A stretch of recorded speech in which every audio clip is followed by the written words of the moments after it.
Hey all, hope all is well. This is another video in the Road to Grandmaster series, and this one I'm going to go over my round 4 game from the 2019 Marshall Championship. Now, it's been a minute since I did a video, actually about a month and a half, I'd say, maybe even about 2 months nearly, and well, I've just been quite busy actually, traveling, playing, and pursuing the really the purpose of this playlist actually to become a Grandmaster. And of course, recent events have really just ground everything to a halt. Wherever you are in the world, you've heard of the coronavirus by now, and it's really just transforming, the way we live day to day at the moment. So, personally for me, that means that I'm not traveling right now and just trying to, just do what the authorities ask of us pretty much. And basically, the tournament schedule has ground to a halt. So it's a little bit unfortunate because it means I'm, at home more, which I don't love, and not getting to play tournaments. And really right now what I can do is I'm still, coach privately. And well, I thought, why don't I get back into the videos? So maybe actually we'll get closer to sort of the present day games that have been playing in 2020, because where I left it off, I think as I may be like 60 games off the current pace right now. So maybe we'll catch up over the course of the next month or so. Who knows? But anyways, I'm going to return back to the series, and I hope that many of you are excited about that and enjoy it. Anyways, in the last video I did here, which seems like ages ago, was a win in round 3 against International Master Raven Sturt. And in this round, I was playing a Grandmaster by the name of Mark Paragua, who should be familiar to many of you that have followed this playlist, this channel before, because I believe I've played him before on this channel. I think most recently was a game I played with Black, and the Queen's Gambit declined. I think it was, I want to say it was like earlier in November of 2019, but I may or may not be mistaken about that. So the last time I did play him, I believe, was a win, and I was encouraged to try and, keep that, streak going, if you will. But of course, it's always a tough test when you're playing Black against a Grandmaster. So without further ado, let me jump into it. So Mark played knight f3 this time, which is a bit of a surprise. The last time we'd played, he did go for a d4, c4 type of setup. So I was wondering what the knight f3 move order was really going to, do. And so I went for d5, which is usual first move for me if they're going to, not play e4. And then after c4, e6 and g3, I kind of got the point. And the point was, as Mark was kind of intent on playing more of a Catalan type of setup and delaying the pawn to d4. And this kind of takes me out of those, those Queen's Gambit exchange variations and some of those variations that I do tend to know pretty decently. So g3 was a little bit of a hybrid move order, pretty much getting to Catalan positions, which frankly I did struggle with throughout 2019. And I think this isn't something that is new to people that have followed the channel, but I did have some tough games in the Catalan over the course of the year. So anyways, after g3, I went d takes c4. And part of the impetus for going t takes c4 now is that if I try to kind of hurry and defend the pawn, I actually intend to hold on to it. So Mark actually played queen a4 check, but the point is that if you play a move like bishop g2, I might consider knight d7 or even a6 with the intent to go knight b6 and with the intent to go knight b6 and cover the pawn on c4, or actually go b5 and cover the pawn on c4 and have a train like so. And so in that way, d takes c4 is a kind of an interesting idea as long as the pawn is on d2, because now white can't entertain d4 because I just have en passant.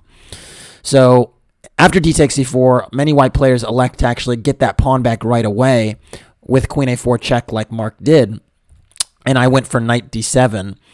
And then now bishop g2 is played, and I played the move a6, pretty much forcing or prompting white to actually take on c4 right away, because I am trying to reinforce that pawn on c4 with b5. So Mark played queen takes c4, and now I played b5 anyway. And this is pretty much the point of systems where you play the move a6 relatively early, is that the idea is that, especially in the Catalan positions, the light squared bishop is pretty strong on the long diagonal. So if if black is able to actually get the bishop on b7 and try to contest the white bishop on that diagonal, it doesn't seem as dangerous, and this is kind of the intent of this move.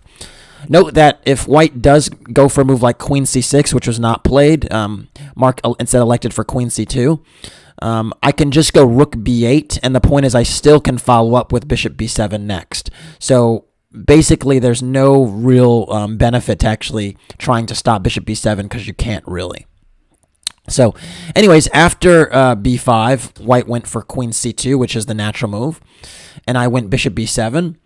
And now white castled, and you might say here that black is a little bit behind in development on the king side. I mean, that actually would be a fair thing to say because, I've not cleared the way at all for me to castle. But what I have done is basically secured this diagonal, which is very, very important. And I do have the beginnings of what you may consider to be a space advantage on the queen side with my pawn on b5, my pawn a6, and maybe a pawn coming to c5 later.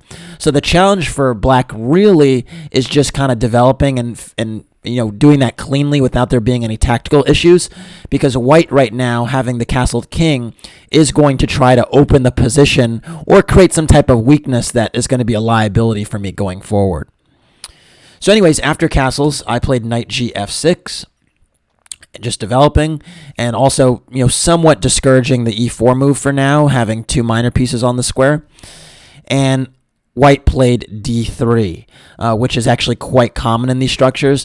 You could also entertain the move d4, but the issue here is that black can actually go c5, and sometimes the queen is actually tactically liable on the c file, because if a rook comes to c8, and a bishop comes to c5 after a subsequent capture on that square, there's sometimes discovery check threats based upon the pawn f2 and that queen on c2. So because of that, normally the d3 is a little bit more sensible because you don't create a target.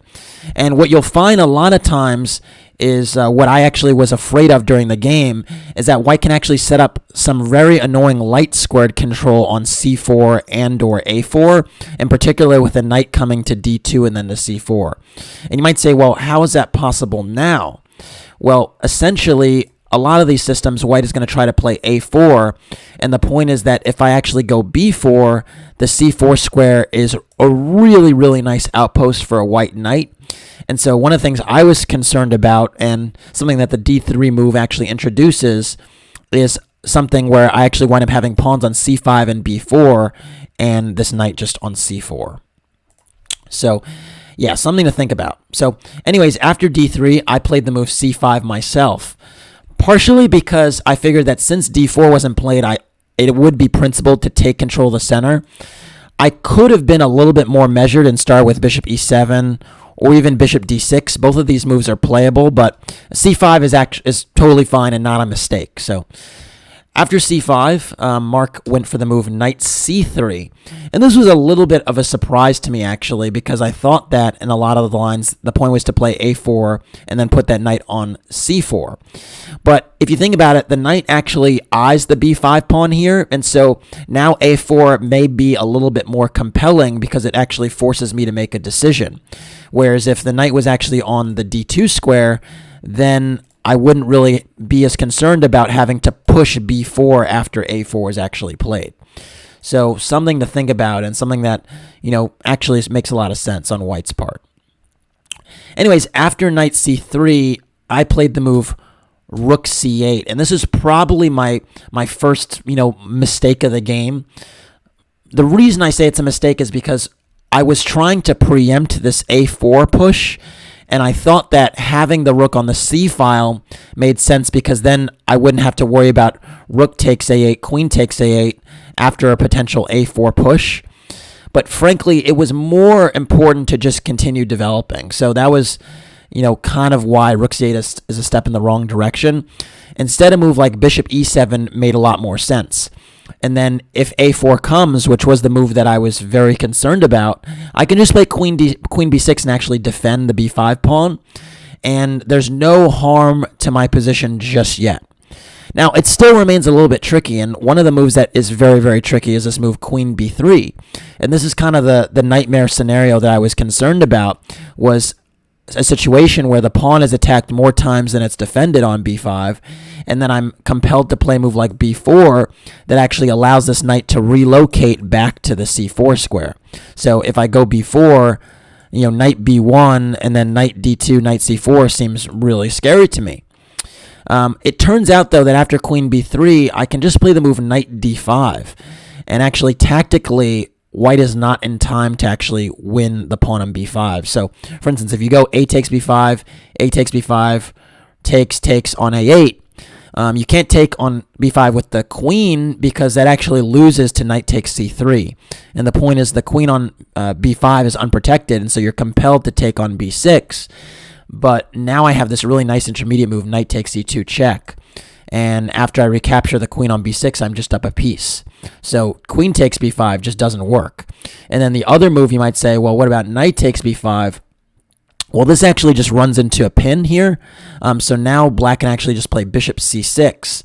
And all of a sudden you have a situation where the knight actually can't move away because the queen is lost. And fortunately for me, there aren't discovery checks that work because my queen on b6 is actually defended by both my knight on d5 and d7. So even if white goes for e4, I can just retreat the knight back to f6. And we have a situation where, again, knight d6 check is not possible because my knight on d7 protects my queen on b6. So the computer was giving something along the lines of e5 and queen takes b5 with just a slightly better position for black based upon the pawn structure after subsequent exchanges. A position like this, I think black is actually slightly better just because of these two weaknesses. So basically, b5 is not actually under fire as much as I thought. And this move, rook c8, is really a step in the wrong direction. I should just continue developing.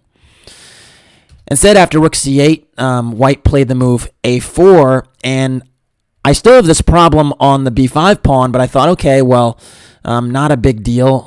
At least the rooks aren't getting exchanged. And I thought tactically it would benefit me to have the rook lined up against the queen on c2. So I thought, oh, this isn't the end of the world. But I decided to play the move queen b6 anyway, just holding the fort for now.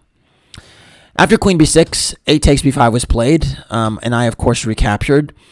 And now e4 was played, which was very surprising to me. I did not expect this move to be played, but it actually does make a bit of sense given the fact that my king is still in the middle of the board. So even though this move might actually weaken the d4 square a bit, it does try to press onward in the center and kind of take advantage of my soft points, my sensitive points in the position.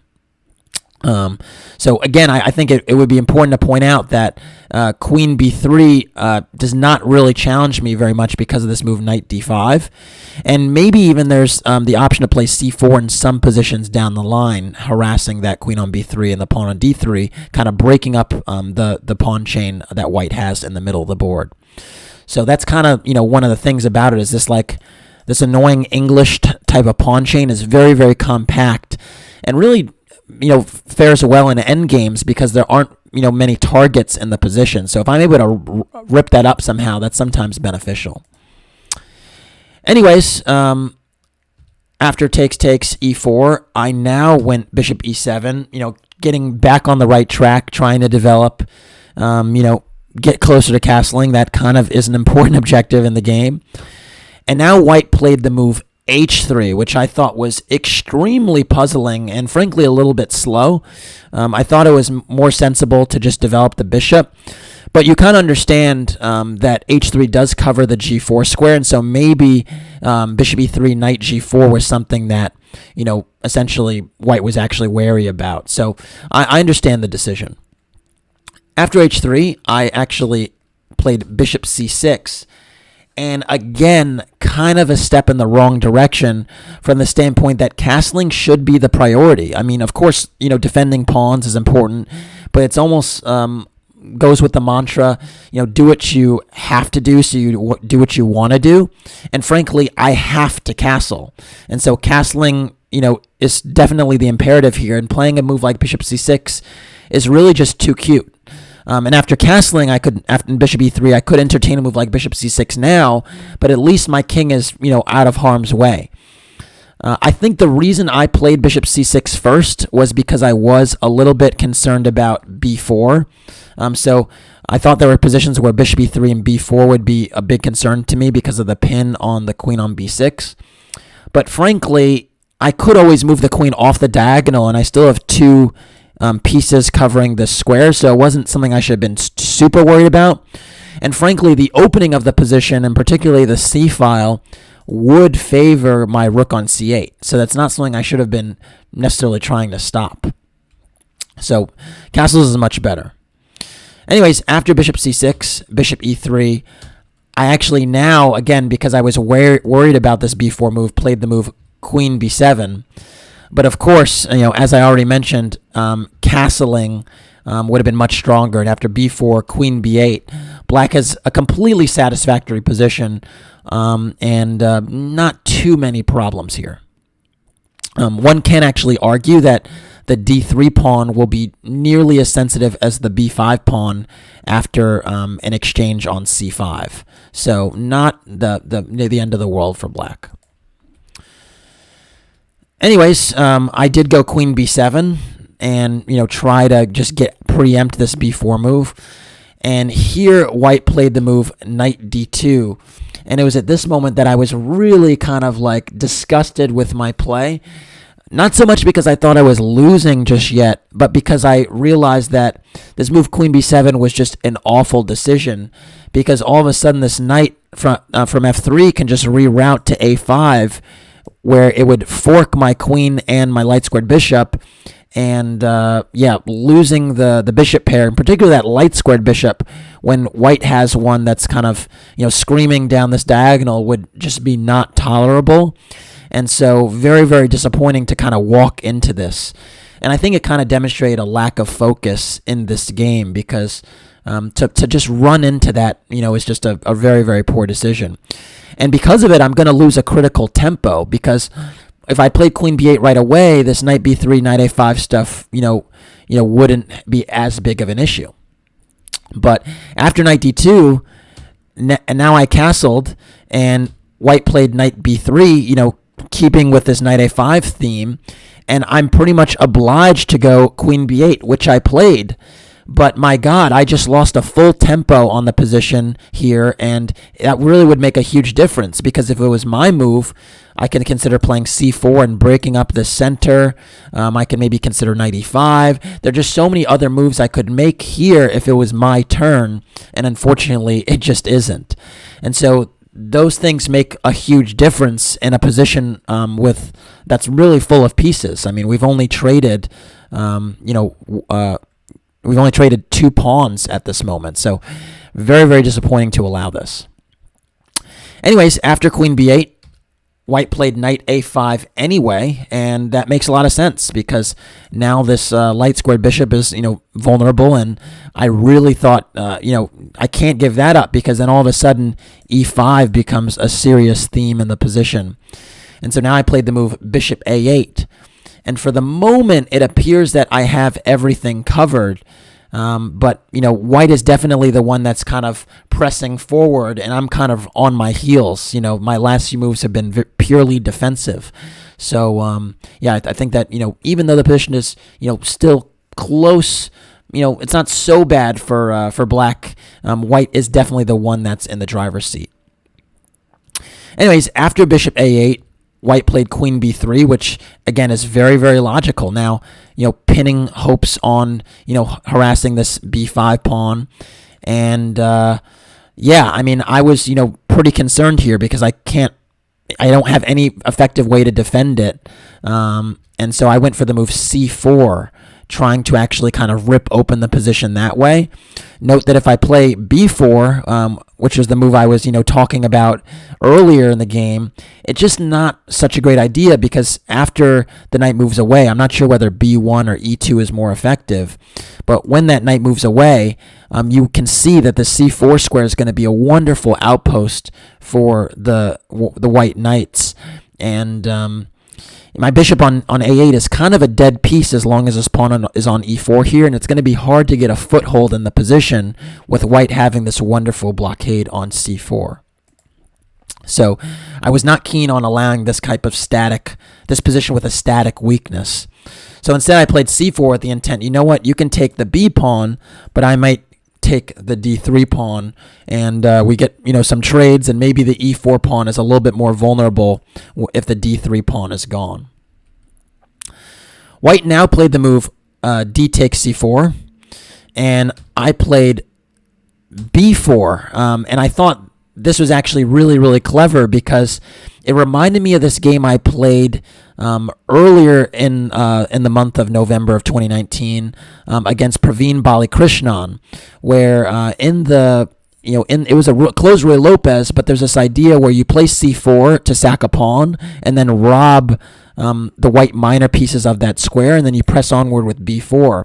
And I tried to execute that idea in that game, and it was an idea I was familiar with. But unfortunately, just like in that game, it actually isn't correct.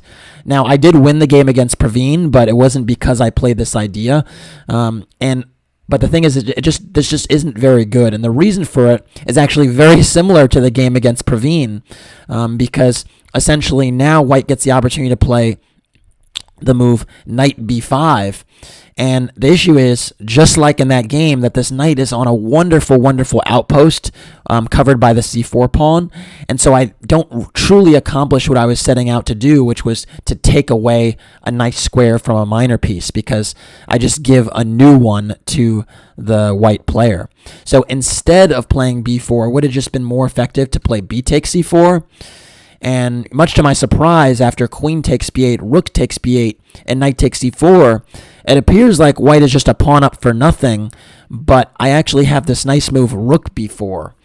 And, attacking this attacking this knight on c4 means that the pawn on b2 is also a bit loose, and it actually turns out that black is, pretty much close to equality here. There aren't any major tactics with rook takes a8 and e5 that seem to trouble the black player too much. So, black actually turns out to be okay. Instead, though, I did go b4, and now after knight b5, I'm in a world of trouble because essentially these knights are just arresting my queen side. Look at how many squares they control. I mean, all of these squares are under the control of white's knights, and that makes it very, very difficult to kind of hold the fort effectively. And the other issue here is at the moment I am a pawn down, so the question that I had was, do I try to get my pawn back right away, or do I try to seize some of these squares on the queen side myself, maybe by pushing the queen back? Before I show you what I did, why don't you think on that and try to decide, should black take the pawn on e4 with one of the minor pieces, or should black consider some other move like knight c5 or something along those lines, trying to push the white player back? So why don't you think on that for a little bit? All right, hopefully you got a chance to pause the video and come to a decision about where you would go here as black, because unfortunately my decision was not ideal. I played the move bishop takes e4, and this move is it's playable, but it's not ideal. It's really not the best decision. Instead, apparently knight takes e4 is much stronger. And the point is that after knight a7, I can actually go rook c7 and kind of hold my position together by a thread. I have two pieces that are covering the c6 square, so knight c6 is not a major problem just yet. And I did recover my pawn and potentially have some play on the c5 square. It's still very complicated here. There is knight b5 back attacking my rook, and I would be best suited to play knight c5, queen takes b4, and then go for a position like this, where I'm actually still a pawn down, but I'm playing with activity with my knights in the middle, and there may even be counterplay along the light square diagonal now that the light square bishop is gone. So queen a8 check might come into play eventually, And note that knight takes c7 is not a possibility just yet because the queen on b4 is pinned. So knight takes e4 was more effective than bishop takes c4. And frankly, I did not even strongly consider white's follow-up after bishop takes e4 because it's actually the same in the knight takes e4 variation. I just missed the move. And the move after bishop takes e4 is knight a7. And in this position, to my horror, I realized that the c6 square is just under fire by too many pieces and that there was no effective way to cover it again.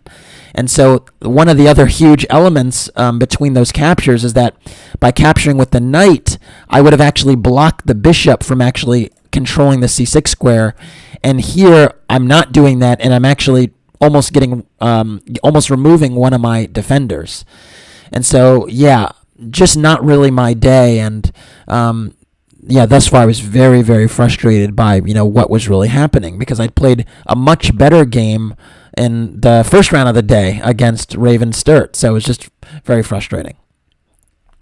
Anyways, after knight a7, I pretty much understood here that I'm probably going to give up an exchange because both these knights, if they converge on c6, there's a fork against the e7 bishop and the queen on b8.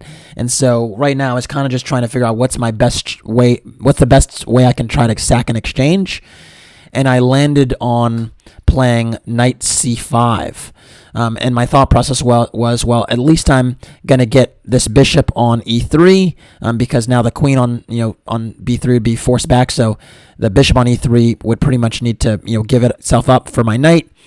And then I thought at least the bishop might be on a long diagonal where I get counterplay against white. So after bishop takes c5 was played, I thought, okay, at least after bishop takes c5, which I did in the game, I'd have pretty decent counterplay against the white king side because of the move h3, which did soften up the g3 and f2 pawns.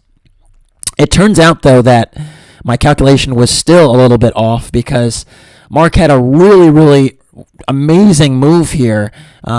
Instead of just playing the natural-looking bishop takes c5, white could instead play the move knight takes c8. And it turns out here that my position is very nearly lost, if not completely lost. And the reason for that is if I take on b3 and just try to get that queen, then after knight takes e7, check, king h8, and knight takes b3, white has just gotten way too many pieces for the queen. And even though I might get one of them back with queen b7 check, I run into a skewer with bishop c5. And so, unfortunately, at the end of this line, white has two rooks for the queen and a very, very dangerous passed pawn, which should win the day. If the c pawn was not on the board, this position would be very, very playable for black, I'd say, because, again, white's king side is a little bit sensitive because of the light squared weaknesses and the absence of the fianchettoed bishop. But with this passed pawn, it's very, very easy to win this one, especially given my king has back rank problems, my queen on f8 is very passive, and I'm nowhere near challenging the white king. So, really, really big opportunity that Mark actually missed, but very, very natural to miss it because I think, those in-between moves, especially when your queen are attacked, you're going to try and just do the thing that saves your queen. And so, very, very interesting line that just was missed. Instead, after bishop takes c5, knight takes c8, and rook takes c8, and then king h2, the dust finally settled. And we basically had a position all of a sudden where I'm in exchange down, but I actually have kind of decent counterplay because my bishops are pointing both towards the king. Note that, white's last move, king h2, was geared against me playing queen takes g3 in certain variations, because if white played the move bishop takes b4 right away, after knight takes e4, all of a sudden I'm threatening a fork on d2, and I'm threatening knight takes g3, because again, the dark squares here are very, very sensitive. And for the moment, actually, the knight on a5 is a little bit out of play all of a sudden. And so it seemed that I actually did sacrifice the exchange in a pretty reasonable way given the circumstances, and I wasn't that much worse.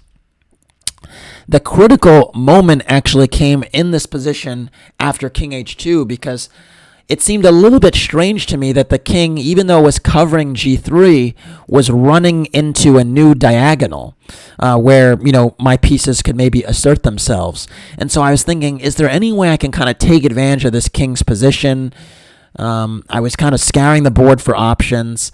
And unfortunately here I did not play nearly the best move, and it kind of turned the game again, because I actually had a real opportunity here to increase my initiative and really not even be much worse.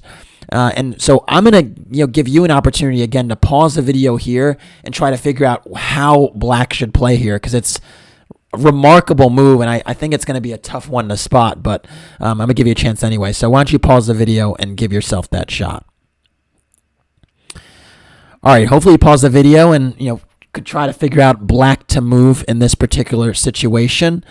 The move I played, first of all, which was not the correct move, is h5. Yeah. Oh, sorry. Wow, I actually kind of messed this up a little bit, because the moment is actually after rook e1 where you're supposed to pause the video. If you did get h5, good job for you. h5 is absolutely the correct move, pinning hopes against adding more pressure to that diagonal. But the critical position is after rook fe1.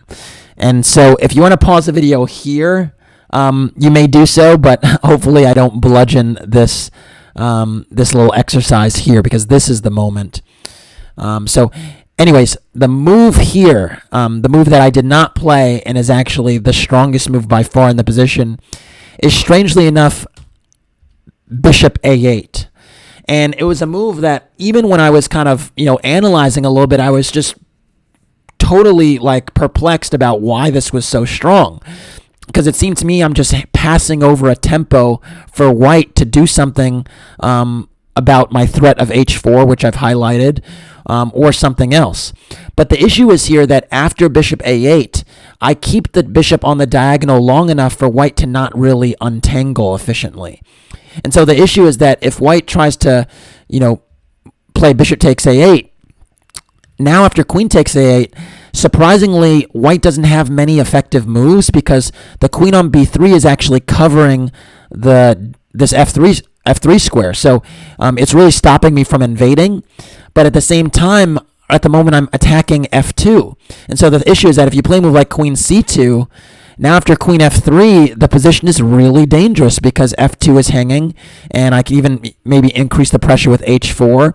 And if I get my knight in the game, it's a wrap. And so that's not really possible. And then the other thing you'll notice is that the knight on a5 here is actually trapped at the moment. And so the beautiful thing about playing bishop a8 is it just makes it very unpleasant for white to do anything. And rook fe1 did make the f2 pawn unprotected, so I have two kind of threats going on at the same time that make it just a very strong move. Now, one thing I did recognize was that bishop takes g2 right away was kind of nonsensical, because now all of a sudden the king is also covering the f3 square, so queen f3 is very playable after in many lines. And the other thing is that the pawn f2 is also covered now, so it's not like I'm threatening bishop takes f2. And even h4 loses its bite, because I'm not lined up against the king on that diagonal. And so I recognize that taking on g2 kind of snuffed out the play in my position, and I thought, well, if I'm backing up, I'm probably not going to be in good shape. And so I thought for a while, and then I just decided to go for it. And so I actually played the move bishop takes f2, just willingly giving up a piece to kind of keep this initiative going against the white king. But unfortunately, this doesn't work tactically, and that's why bishop a8 was just better. So anyways, after bishop takes f2, white played the move rook takes e4. Very good decision, trying to slow down this h4 move, but also nullify the threats against the king. So trying to precipitate trades, because if you play bishop takes e4, I could go bishop takes e1, and after rook takes e1, there are some problems to solve here, because after queen e5, not queen e5, I think knight takes e4 first, and then after rook takes e4, queen a8, there's a double attack against the rook on e4 and the knight on a5, and black would be in the driver's seat. And so, so it really did make sense to take with the rook. And then if I recapture the rook on e4, well, I'm losing another piece in the attack. And so I was like, I don't know, should I do that? I wound up doing it, but it was something I did not really desire to do, because I recognize now that after knight takes e4, bishop takes e4, I'm running out of stuff to kind of challenge this king on g1. So, just really good decision by Mark to try to just get rid of pieces. And here, the other thing that's kind of annoying now is not only does this bishop, IH7, which is theoretically the one escape square my king can go to, so I have back rank issues potentially, but also now that the c6 square is kind of under control, the white knight might consider entering the game, which is a very, very unpleasant prospect, because it happens with tempo against my queen on b8, and then also the b4 pawn is hanging a lot of the time when that happens, and so white's getting a little bit of stability here. And so I now kind of tried to fire my last shot, which was the move queen e5. And my point was to challenge the bishop on e4, centralize my queen, and then also just kind of get the queen in the game before knight c6 came. White now played bishop g2, which is actually, again, extremely accurate. Of course, I was kind of keen on something like queen f3 happening, but of course this would allow queen takes b2, and all of a sudden, the threats are back on because I have discovery checks, and the rook on a1 is hanging, and so obviously, white was not going to allow that, and this move bishop g2, again, holds everything together. Now, I do have h4, and this was actually the whole point of starting with queen e5, was that I didn't realize I still had h4 in reserve, but the problem is actually that white actually gets too active before my pawn or my bishop can, cause enough problems on the dark squares. And so even though it does seem like, white's position on the king side is getting decimated and he's losing pawns, the fact remains is that the c pawn can become a real factor very quickly. And this knight that's just kind of been shut out of the game the last 10 or so moves does have the potential to re-enter the game. And so after h4, Mark actually played knight c6, and all of a sudden it's just very, very uncomfortable, because knight e7 is a threat. Of course, my queen is hanging.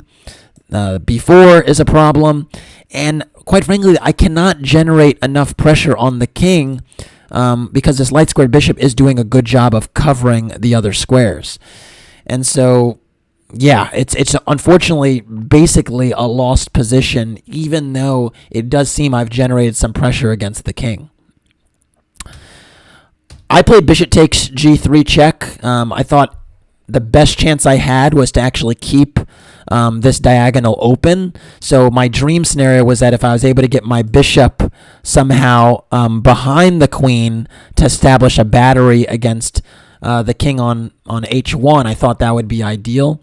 And I thought that if I played h takes g3, after king h1, this pawn would actually be would actually help white kind of defend. So I didn't really see very much going on here, so I thought the best practical chance was to play bishop takes g3. The computer actually prefers queen c5, and I think the point is that after queen f3, I take on g3 with check, and after king h1, I go g6. And the point is I give my king another escape square on the dark squares where it's a little bit more secure. I've stopped knight e7 check for now, and I'm going to try to turtle it out in the position, and also argue that, if I get a heavy piece to the back rank, I actually do have sort of a mating net here. But I don't think it's very realistic, because the rook on c8 is really deprived of an open file. I mean, I can't go to d8, and a8 is also taken, so it's pretty difficult to envision a scenario where I do get a piece to the first rank, but it was definitely something that would have kept me in the game much longer. Instead, after what I did, bishop takes g3, king h1, now my queen just has to move, and I still don't have many threats against the white king. So I went queen c5, and after queen f3, everything is covered. The knight on c6 is covered. Now white also has ideas of playing rook a7, hitting f7. Of course, there's also knight e7 check when the rook is on a7.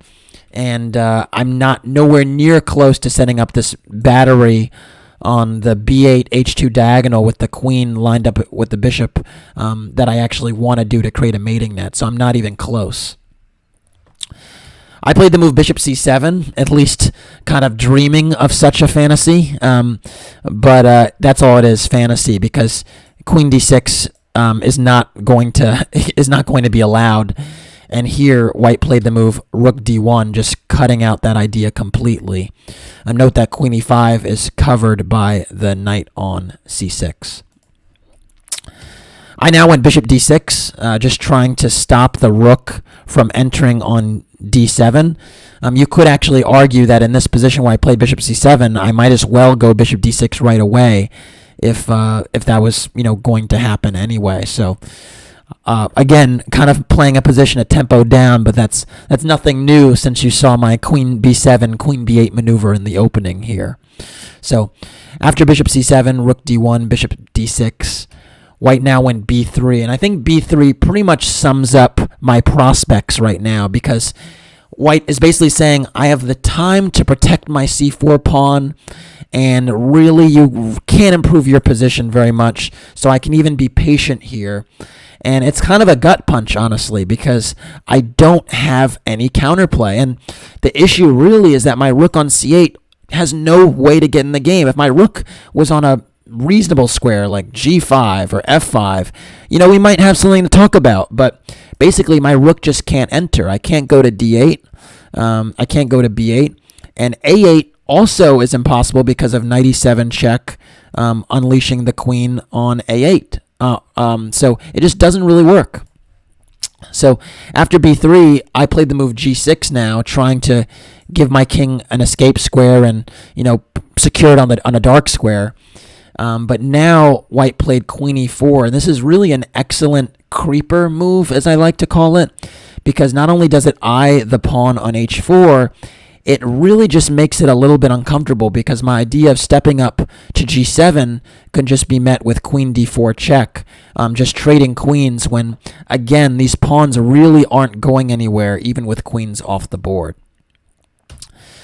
I now went rook c7, which is not a great move, and here knight d4 was played, and now this knight on d4 can even relocate to b5, where there's a nasty fork, and in some lines, white might even consider sacking on e6 just to generate an attack.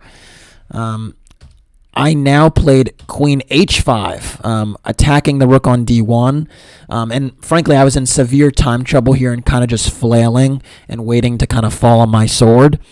And the best move here is queen e5, but that would just lead to more torturing, because after the queen trade, again, there's no way I'm going to really hold this, even though I can kind of fight for some time, because the c-pawn is just too much of an asset. And again, my rook does not have an open file to work with. So as long as my rook can't actually get into the game, it's hard to entertain me having any chances of surviving. So instead, I kind of fell on my sword with this move queen h5, because it actually runs into bishop f3.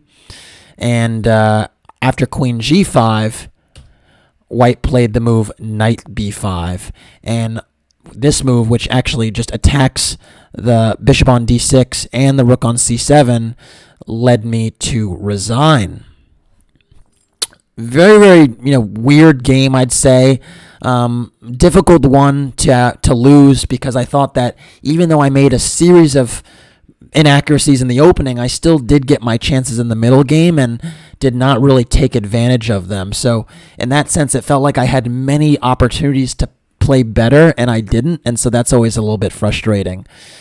That being said, I think one of the things that I thought about after this game was that I need to stop beating myself. There are a lot of times where I'm just not getting out of the opening with usually with the black pieces, sometimes with the white pieces, but when I get out of the opening with a game and the game goes longer, it tends to favor me.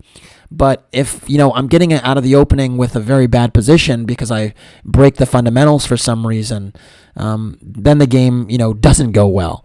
So I wanted to kind of buck this trend of beating myself, and that's something I definitely have to work on and was thinking about even midway through this tournament. So anyways, with this one, I was back on -1, unfortunately, and yeah, there were 5 rounds to go and was going to try and recover. All right, that's it for this one. Thanks for watching. Please like and or subscribe to the channel. And if you want to support the Road to Grandmaster journey, you could do so by making a donation through the PayPal link in the description below. Thanks again. Take care.